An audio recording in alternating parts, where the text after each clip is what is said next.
بسم اللہ الرحمن الرحیم۔ ناظرین محترم، حضرت ام ایمن رضی اللہ تعالی عنہا ایک روایت میں بیان کرتی ہیں کہ میں نے ایک بڑا عجیب و غریب خواب دیکھا کہ رسول کائنات صلی اللہ علیہ وآلہ وسلم کے جسم اطہر کا ایک ٹکڑا میری جھولی میں آن گرا ہے۔ میں صبح بارگاہ نبوی میں حاضر ہو کر پریشانی کے عالم میں اپنا خواب پیش کیا۔ اس کے برعکس رسول اسلام صلی اللہ علیہ وآلہ وسلم نے میرے خواب کی تعبیر انتہائی خوشی کے عالم میں مجھے سنائی۔ رسول اللہ فرماتے ہیں کہ اے ام ایمن، تمہیں گھبرانے کی ضرورت نہیں ہے، خلاق عالمیان ان قریب میری بیٹی، میری پارہ جگر فاطمہ زہرا کو ایک بیٹا عطا فرمائے گا جس کی پرورش تیری جھولی میں ہوگی۔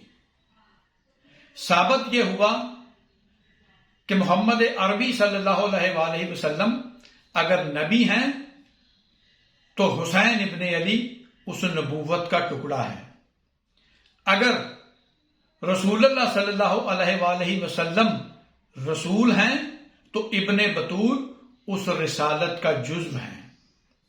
ایک دوسری روایت ہمیں ملتی ہے جو مستدرک الصحیحین، اذکار النبوی، معجم الکبیر اور کنز الامال علماء اہل سنت کی معتبر کتب میں یہ روایت درج ہے، جس کے مطابق خلاق عالم نے جبریل امین کو یہ حکم دیا کہ 1000 فرشتوں کی جماعت کے ساتھ زمین پر اترو، آج میرے حبیب کے ہاں ایک نواسے کی ولادت ہوئی ہے، میری طرف سے اور اپنی طرف سے مبارکباد کا پیغام پہنچاؤ۔ تو پتہ یہ چلا کہ رب کائنات نے رسول کائنات کو نو مولود کی ولادت کا پیغام پہنچایا۔ رسول کائنات نے مولا کائنات کو اور سیدہ کائنات کو نو مولود کی ولادت کا پیغام دیا۔